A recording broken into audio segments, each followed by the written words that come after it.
The price of green chili, all kinds of fish, onion, eggplants are intolerable to the general customer. The customer also complained there is no effect of government monitoring in the market. এখন প্রভাব তো ফেলা উচিত, এটা তো theoretical, কিন্তু practically তো একটু ডিফারেন্ট সিনারিওটা। সিটি কর্পোরেশন তো খালি মূল্য তালিকা দিয়ে খালাস, প্র্যাকটিক্যাল বাজার এবং পাইকারি বাজারের সাথে কোনো মিল নাই। সরকার যে ঘোষণা তার সঙ্গে কোনো মিল নাই, এরা ইচ্ছা মতো খামখেয়ালি বিক্রি করতেছে। One customer informed that the price of eggplants is more than double in Dhaka than Jessore, but the price of rice, beef, chicken are almost same as the last week. না, গত সপ্তাহ সেমে আছে, 10-20টা বাড়ছে, এটা ব্যাপার না, অল্প বাড়ছে, বেশি বাড়ে না। অন্য আসলে দাম তেমনটা বাড়ে নাই। মুরগির দাম ঠিকই আছে, কিন্তু মাছের দাম অত্যন্ত বেশি। কোলেস্ট্রল অ্যাসোসিয়েশনের সভাপতি জসিমউদ্দিন সাহেব বলেছেন যে আলু খুচরা বাজারে 22 থেকে 25 টাকার বেশি কোনো অবস্থাতেই হবে না।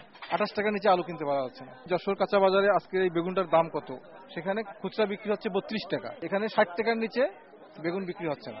The TCB dealer said that TCB shop will open from the next Sunday.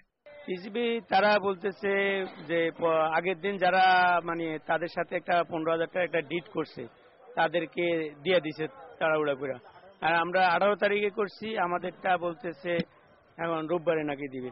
All customers are in great anxiety on the coming holy month of Ramadan, that how they will pass the month. Onik Haldar, News and Images, Dhaka.